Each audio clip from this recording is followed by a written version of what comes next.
So, today's topic is genetic counseling and genetic counseling. It's very important aspect of human genetics. And if we define genetic counseling, it is a communication.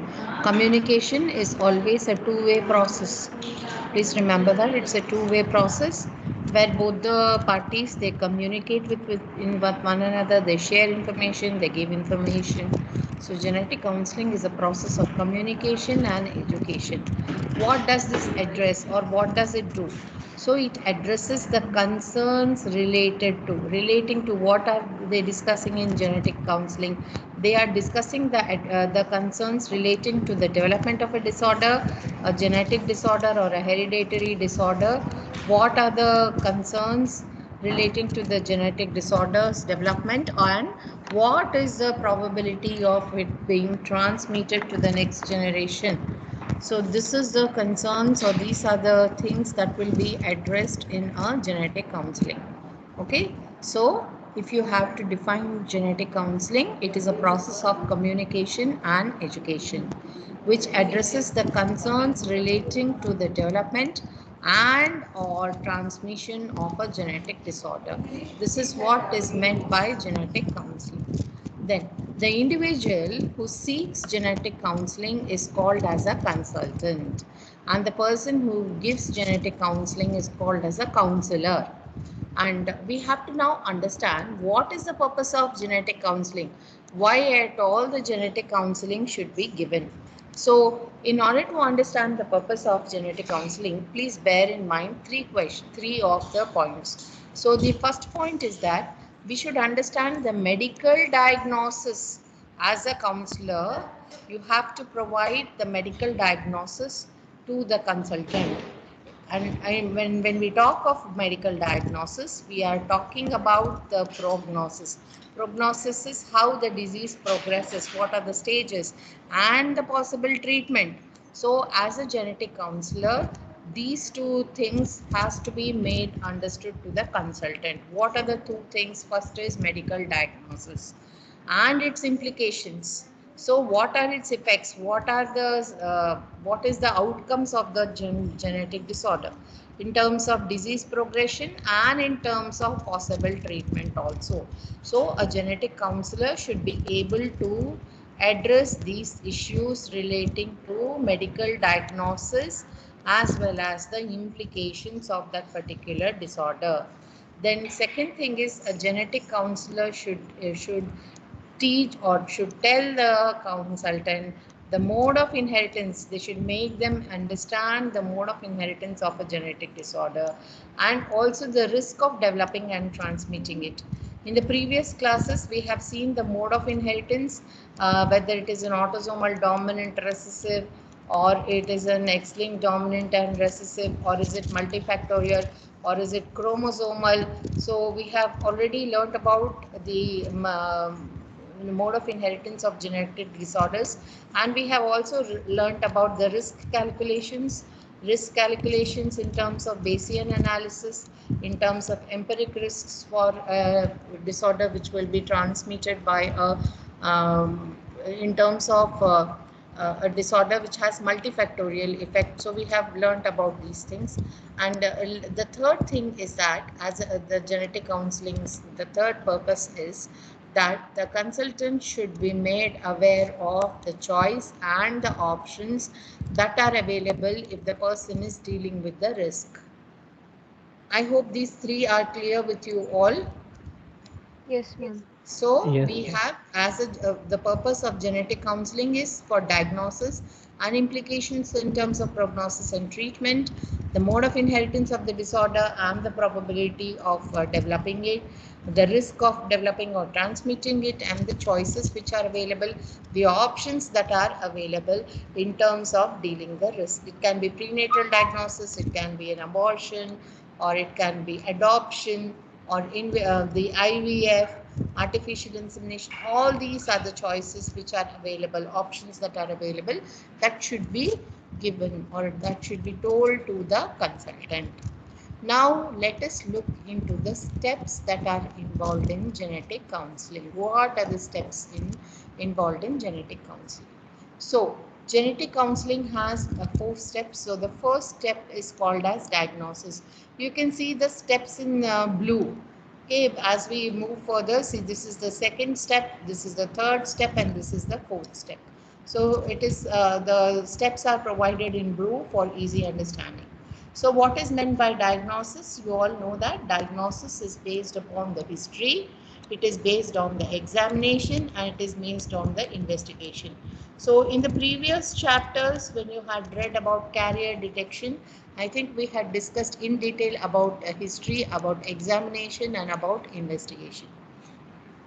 And students, you have to recall that. Now, in terms of diagnosis, suppose if an incorrect diagnosis is made, then it can lead to tragic consequences. I'm sure everyone will agree with me. And the geneticist, which is a genetic counselor who also happens to be a skilled geneticist, they should take the family record in terms of pedigree. At least 4 to 5 generation pedigree should be constructed to ascertain the mode of inheritance of that particular disorder, and examinations pertaining to the symptoms or clinical history are very, very important. We had discussed about these 3 points when we learnt about carrier detections, like a specialist investigation, you have a clinical investigation, and we can also do further investigations by making use of biochemical tests and molecular markers. I gave you the example of DMD. Students try to recall the biochemical marker for the detection of carriers in a biochemical markers for DMD was looking at the serum creatine kinase levels. Yes, I think you people can recollect that. And molecular markers, I had given you an example of a family where the diseased gene of dystrophin was segregating along with a CA nucleotide repeat, dinucleotide repeat. And I had also shown you a pedigree where based on the alleles of the CA, we were able to know whether the individual is a carrier or not a carrier. Please recollect, students. So these are the steps of diagnosis. Okay, so first is we can collect a family history, examinations, clinical, symptomatic examinations, then investigations. Okay, you can prove, or you can validate your clinical history along with the investigations. But also you have to keep a certain amount of exceptions to this because in ascertaining the mode of inheritance, because you have etiological heterogeneity. Etiologicals are thus how, what are the factors that will which will be involved in the disease progression. So the example here is hearing loss or non-specific mental retardation. These disorders are caused by both genetic and environmental factors. Okay, so in that cases, if you take the empiric risk, which was actually based on the family studies, would be more appropriate, and empiric studies may not be accurate. So you have to take into account exceptions whenever you are carrying out these diagnostics. And another important factor which you should understand is genetic heterogeneity. That is, the same disorder may be seen as autosomal dominant in one family, in autosomal recessive in another, and X-linked recessive in another. So genetic heterogeneity arises because when a particular disorder is controlled by more, it is controlled by many genes, in the sense that that gene may be seen, which will be seen as an autosomal dominant, or second gene may be recessive condition, the third may be X-linked, but all these genes may give rise to that particular condition. So I've given an example of retinitis pigmentosa. So what happens here is that there is a mutation in the gene encoding rhodopsin, which gives color to the retina, and this may be seen as autosomal dominant in some families, autosomal recessive in some families, and X-linked recessive in some families. And another example of genetic heterogeneity is Ehlers-Danlos syndrome. Now, Ehlers-Danlos syndrome can be autosomal dominant, autosomal recessive, or X-linked recessive in different families. Now, Ehlers-Danlos syndrome is hyperextensivity of your skin. Like if you pull your cheek, it will come till here. But those with Ehlers-Danlos syndrome, it will come till here. and even the ear, if you pull, no, there will be hyperextensivity. So that is an example of Ehlers-Danlos syndrome. So these are some of the genetic disorders. You can see the genetic disorders here, which will be seen, which have genetic heterogeneity. So these things will pose problems for you to understand the genetic basis of the disorder as a genetic counselor. Okay, let us move to the second aspect of genetic counseling. The second one is risk reduction and also the presentation of risk. So you have to assess the risk and at the same time present the risk as a counselor to the consultant. So in the previous classes, students, if you can recollect, I had already discussed about the risk calculation. We cannot use the traditional Mendelian concept of risk prediction, but you have to make use of Bayesian analysis, which includes prior probability. Then you also have conditional probability, the set of conditions which modify the carrier status of an individual, and then we also calculated the joint probability and we got the relative or the posterior probability in turn, which will give us a clear picture about the risk of the individual possessing a disease allele or being a carrier, or we also saw to what extent he will transmit and the probability of his children being affected. I think you're all able to Yes, ma'am. recollect that. Yes. So now we will go to assessing and presenting risk. So as a counselor, you have calculated the risk, but the most difficult part is assessing the risk you can do. But the most difficult part is presenting the risk, where a person or a couple has come to you for genetic counseling and you have to place the risk. That is very important, because there how you communicate is very, very important. And also when you're calculating the risk, there are some problems. The problems include delayed age. I hope you people will agree with me. We have worked some problems on delayed age of onset. We have also worked problems on reduced penetrance. We have also worked out some problems on DNA markers, how DNA markers sometimes, if there is a recombination, they can be misleading. And once you have calculated the risk has to be quantified, it has to be qualified, and then it has to be placed in context. So now let us learn in presenting the risk. So assessing the risk, you people already know how to risk. So these 3 points deal with presenting the risk. Presenting the risk to the prospective couple who come for genetic counseling, or the person who has come for genetic counseling. So to the consultant, how will you present the risk? So while you are presenting the risk, the first thing that is important is you should know how to quantify the risk. So quantification of the risk is very, very important. For example, for a particular autosomal recessive disorder, you found out the risk of a particular individual transmitting it is 1 by 4.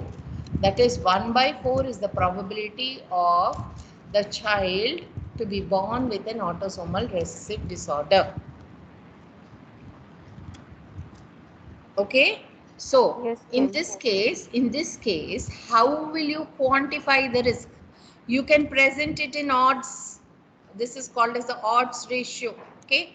You can present it in odds as 3 in 1. 1 by 4 is 3 in 1 or not? 3 Yes, might ma'am. be normal and 1 will be affected. Okay. That is the odds in 3 in 1. Or you can also quantify the risk as 25%. Or simply you can Yes. express it in a proportion of 1 by 4. These are all quantifying. You are expressing it as a number. So Yes. how you present it in the number can be in a proportion, or you can express in odds, or you can express it in a percentage. This is called as quantification of risk. Yes, ma'am. Now, what is important here is that as a genetic counselor, you should tell them that 1 by 4 does not mean if one child is already born with the disease, that does not mean next 3 children will be unaffected.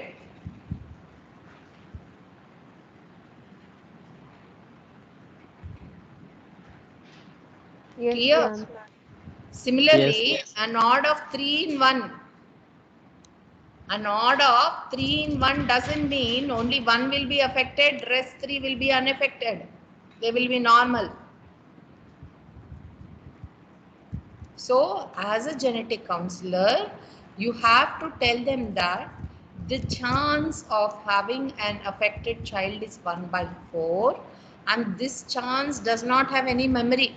Like you can always correlate with the tossing of coin. The probability of getting a head or a tail is again a chance process.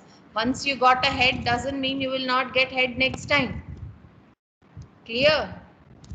Yes, ma'am. Or you will get only tail next time. So this is a very important aspect when you're quantifying the risk and you are presenting it as a genetic counselor to the consultant. Okay, and an optimistic approach is also important. Why it is important? For example, if the probability of having a disease is 21 in 25, you should make them aware that 24 chances are there that the baby or the person will not be affected. Yes, ma'am. Yes. Okay, 1 in 25 times, that is 24 times the person, 24 chances are there that the baby will not be affected. So this is this aspect of genetic counseling which comes under assessing and presenting of the risk. So among the presenting of risks, the first aspect is quantification of risk.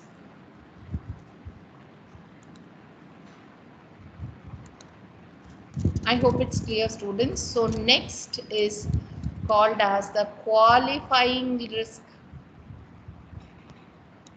Now what is meant by qualifying risk?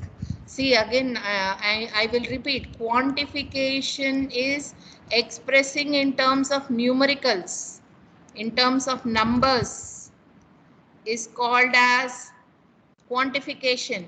You can express in terms of proportion, you can express in terms of odds, you can express in terms of percentage. This is called as quantification.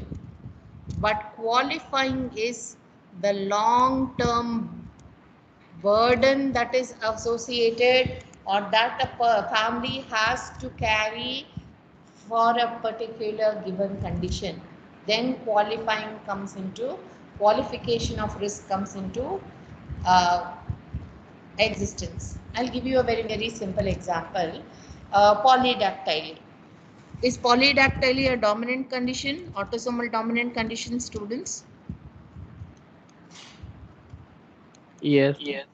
It's an autosomal dominant condition. Of course, there is an incomplete penetrance that we will look into later. But please remember, polydactyly is an autosomal dominant condition. So, suppose if an individual is, say, capital A, small a, and marries an individual with small a, what is the probability of baby being polydactyl, provided that this individual was polydactyl? Can someone tell me the 50%. probability? Yeah. 50% or half is the risk of baby being polydactyl. So how will you qualify the risk here? Quantifying is half, it's okay. But how do you qualify the risk? Is there any long-term burden associated with polydactyly? No. An extra digit, either in the toes or in the fingers, that can be surgically removed. Or even if it is there also, it doesn't harm, it is not a deleterious condition, is it not? Yes, Yes. ma'am. So how is the risk? The risk is high or not? It Yes, is ma'am. high. So for a disease which has a very high risk, but how much is the burden associated with the disease? Very less. Burden is very less, hardly any burden. So this is where qualification of the risk, qualifying the risk is very important. Yes, ma'am. Clear? And on the contrary, let us look at another disorder here, and this disorder is called as neural tube defects. Have you people seen babies with neural tube defects, students? I'll just Google and show you neural tube defects. Um,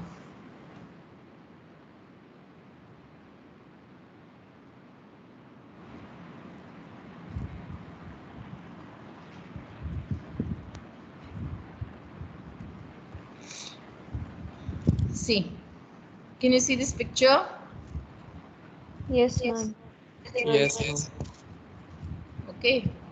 So these are babies with neural tube defects.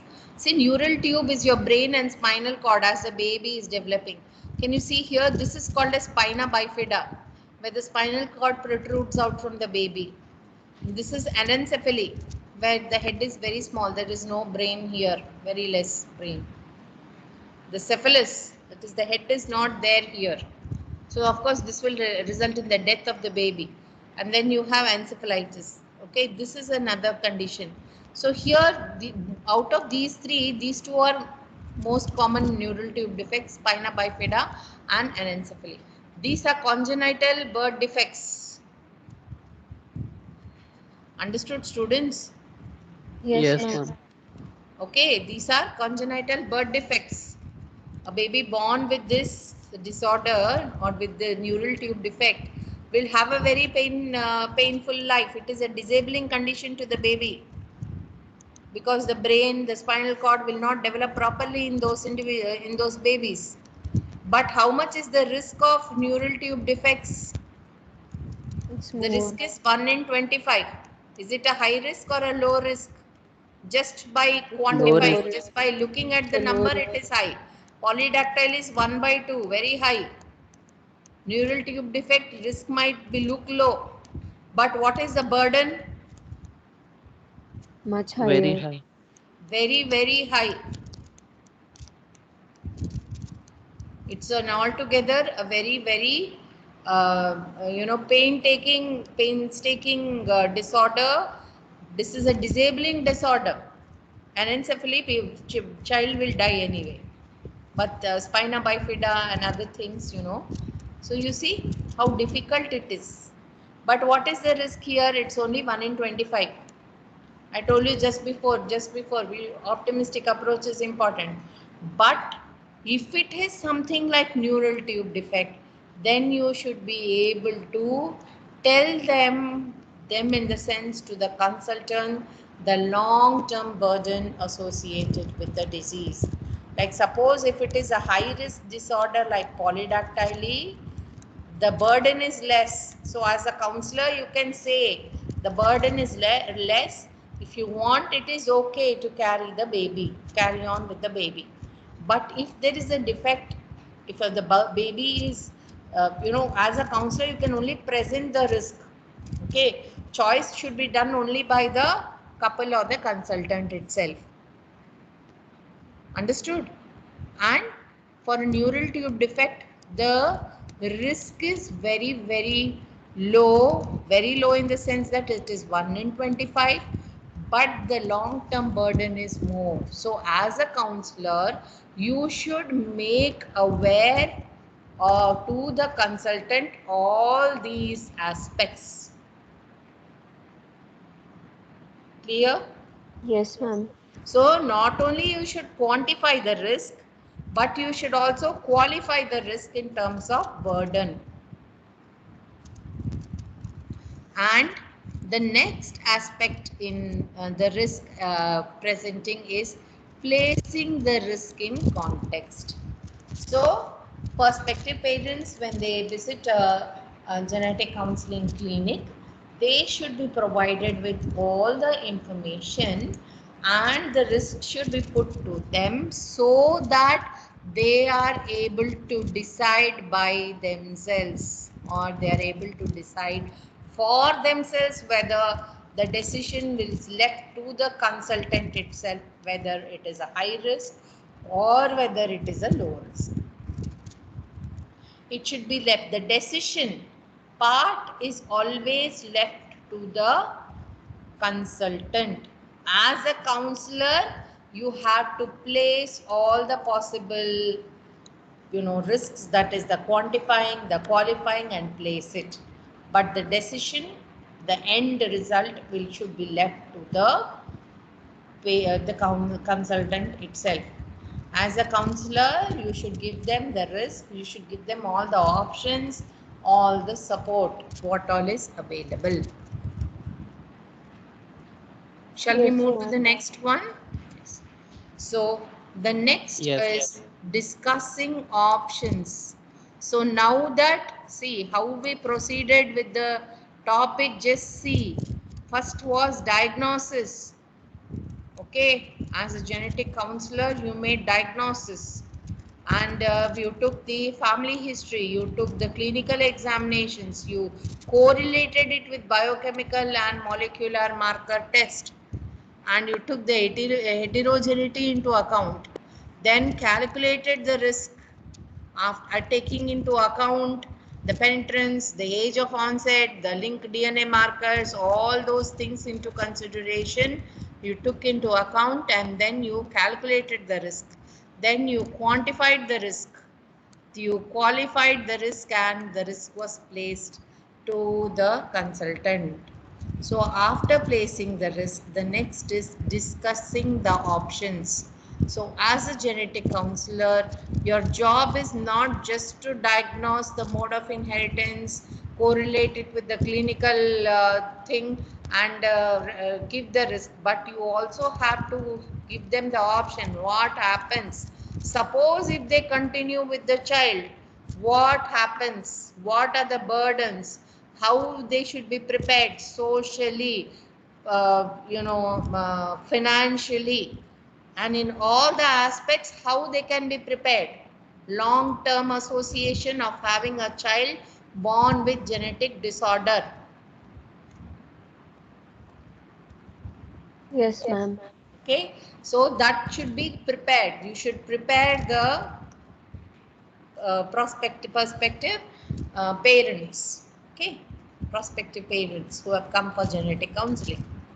Or if they opt, after looking at the risk and all, and if they ask for, you can also give them the option of abortion. That is the first thing.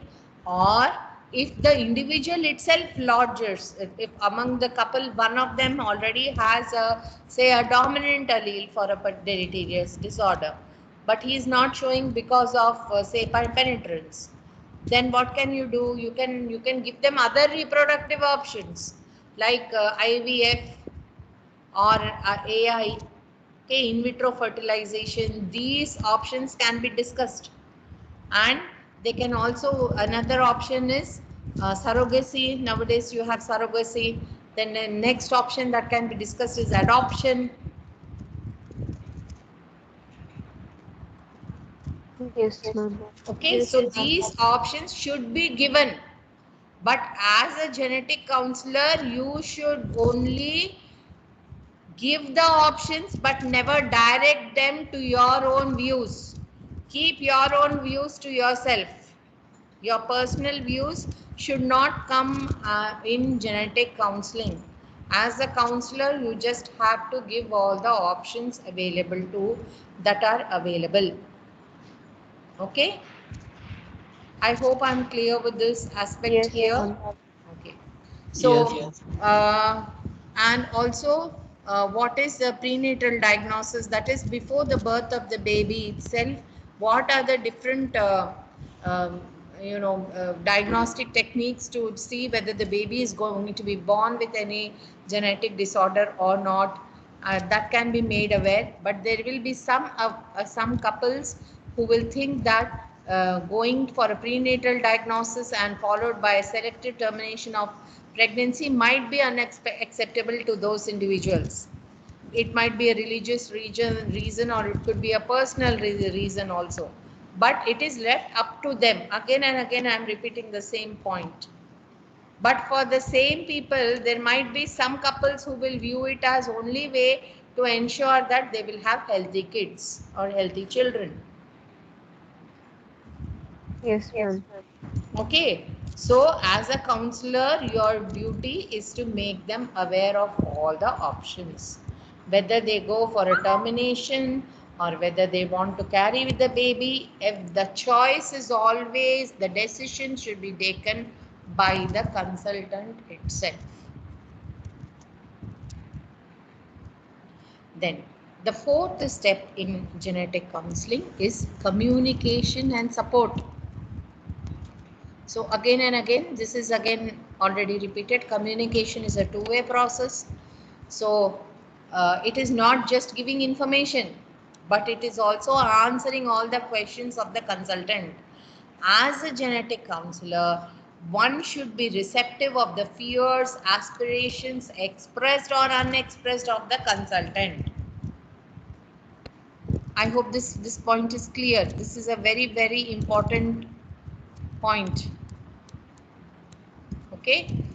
The counselor Yes. has to be receptive to all the fears and aspirations, whether the consultant is expressing or not expressing, but the counselor has to be a very, very receptive of these things. Then generally genetic counseling is done in 3 or 4 times, 3 or 4 visits I can put it across. One is generally before the person comes for genetic counseling, there will be a home visit, and then followed by the visit to the clinic of the genetic counselor, and then last will be after a few months a summary should be given to the consultant about what all the discussions took place, what were the different options available. A telephonic conversation can also be done, and the summary letter should be given to the consultant. Then please keep in mind that discussion should always be in privacy, that is in a closed room, because we are discussing that we are breaking the news that the person, that is their baby, might be born with a genetic disorder, or the person itself will be having, or he's a carrier of a particular genetic disease. So informations like that should always be done in privacy in a closed room. And whenever possible, a counselor should avoid technical terms, because or not everyone will be aware of the terms or terminologies of human genetics. So as far as possible, technical terms should be avoided. The consultancy should be given in a very simple language, so that it is available, or it should be addressed, or it should be understood even for a normal uh, person who is no way concerned with sciences also should be able to understand. I hope it is clear with everyone. Yes, ma'am. Yes. Then next one is constant interaction. So this is again very, very important point. Readiness to listen is very, very important in counseling, and the information which is presented should be clear, it should be sympathetic in an appropriate manner. Why? Because sometimes individuals will be upset when they know that they are either diagnosed or they are a carrier of a particular genetic disorder. Am I clear, students? Yes, ma'am. Yes, ma'am. So this is with respect to the communication and support aspect. This is the fourth aspect, and I think it is also the last aspect. So all these are aspects of your communication. What are the aspects of your communication? Discuss in privacy, avoid technical terms, a constant interaction is all there. Then what is support? What is support? Support is in terms of support groups. I think you are all aware that every genetic disorder has its own support groups. Now, what are support groups? Suppose if there are parents who have, I'm just giving you a common normal example, hypothetical example. Suppose there are parents who have a child with Down syndrome. They know, since they have a child with Down syndrome, they will know what problems as parents they are facing, or what challenges, I should put it across this way, what challenges the parents are facing for a child with special needs. And if suppose there is a support group where they can exchange their experiences, and also all that is required for parents with Down syndrome, how to cope up with that, how to manage financially, which schools can you go, because see, Down syndrome can be managed with training, is it not? You can train the individual with Down syndrome to be self-sufficient. They can find a small job, and they can be made to be independent. So if suppose there is any support group like that, that is like-minded parents who already have children suffering with the same disorder, they have a support group. Yes, ma'am.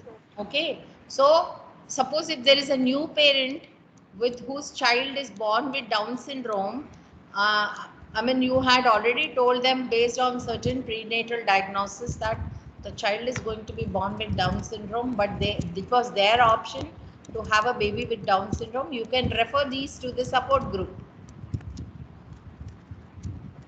So, ma'am, are these support groups organizations? Yes, they are the organizations.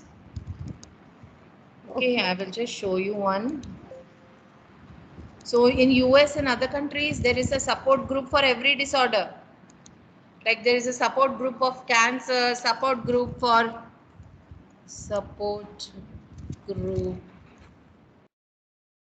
support group near me, support group for mental health, support group for cancer. Can you see here? Support group for cancer patients. See, support group for spouses, support group for cancer patient family. Yes, ma'am. That is, in the family, if there is a person with with cancer, then support group for cancer widows. Just check with support group for cancers. How to cope up with cancer? Can you see? Online communities for cancer. These are all the support groups. Let us go back to, say, support group for arthritis.